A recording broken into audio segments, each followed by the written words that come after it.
Hello மக்களே, welcome to கீரோ diaries. இன்னைக்கு நம்ம சேனலில் எக்கை வச்சு ஒரு சூப்பரான ட்ரெண்டிங்கான ரெசிபி பார்க்கலாமா?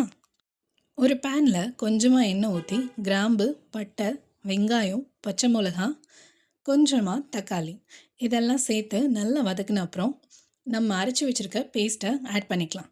இந்த பேஸ்ட்டை நான் அரைக்கிறதுக்கு தக்காளி, வெங்காயம், பட்டை, கிராம்பு, கொஞ்சம் புதினா, கொஞ்சம் கொத்தமல்லி ஆட் பண்ணியிருக்கேன்.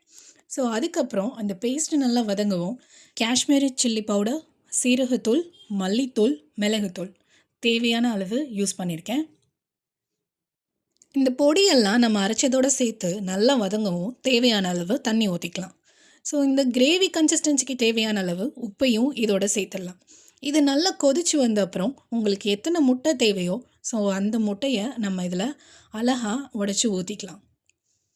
இந்த டிஷ்ஷை நீங்கள் பேனில் செய்கிறப்போ உங்களுக்கு அந்த டிஷ்ஷோட அவுட்கம் ரொம்ப நல்லாயிருக்கும். இப்போது முட்டைக்கு தேவையான உப்பும் கொஞ்சமாக பெப்பரும் அது மேலே ஆட் பண்ணிக்கலாம். இப்போ பார்த்தீங்கன்னா முட்டை ஒரு ஹாஃப் பாயில் ஆயிருக்கும். ஸோ ஹாஃப் பாயில் பிடிக்கிறவங்களுக்கு இந்த ஸ்டேஜே ரொம்ப நல்லா இருக்கும். இல்லை நான் ஃபுல் பாயிலாக தான் சாப்பிடுவேன்னா நீங்கள் அதை அப்படியே திருப்பி போட்டு ஒரு 2 நிமிஷம் வேக விட்டிங்கன்னா முட்டை ஃபுல்லாகவே குக் ஆகிடும். இப்போ பார்த்தீங்கன்னா முட்டை அழகாக ஃபுல்லாக குக் ஆகிடுச்சு. லாஸ்ட்டில் கொஞ்சமாக மல்லித்தலை சேர்த்து இறக்குனிங்கன்னா ட்ரெண்டிங்கான எக் ரெசிபி ரெடி.